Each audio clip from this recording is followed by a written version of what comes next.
changes that we need to make. Another thing is that we need to make sure, first of all, our dreams are not for sale. So we can't talk about just what's on the west side of Brock, or the east side of Brock, or north of Brock. We have to make sure that when we create and update our comprehensive plan, all of those areas of our city are included. No one is more important than the other. And then also financially, to be able to edify our incentives is to work more closely with the Port of Putnam.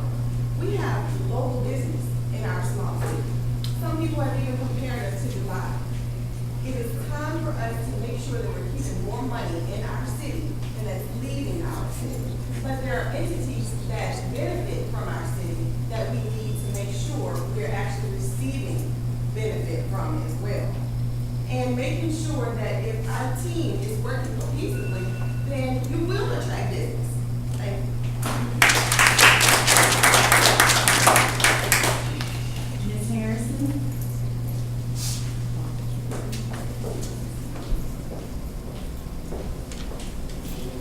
I get the pleasure to answer later. I heard a lot of stuff tonight on this issue, and it's an issue. 27 years is a long time. There was actually no reason for it to have been this long for something to have happened. But if we're going to do something, and we need to get about it and get it done. I didn't mention this in my introduction, but I'm a veteran. I'm a United States Army veteran.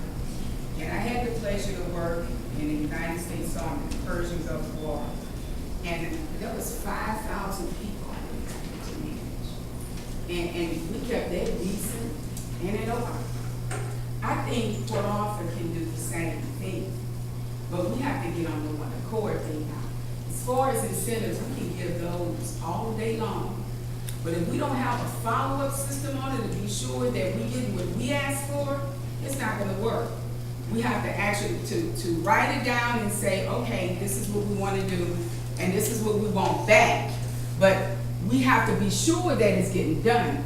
And compliance officers, plural, is what we need to be sure that that is being done for our people. Thank you.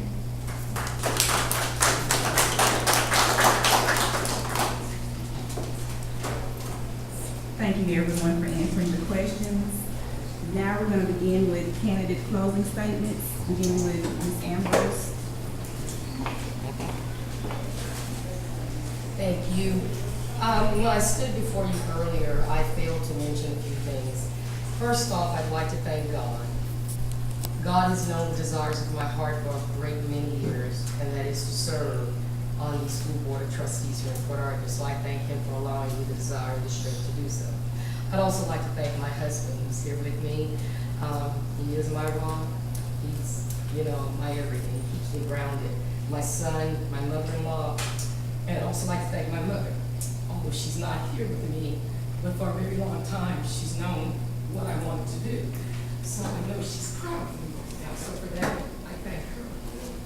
I believe there are very many positive attributes here in Port Arthur, specifically Port Arthur ISD, which is the position I'm seeking.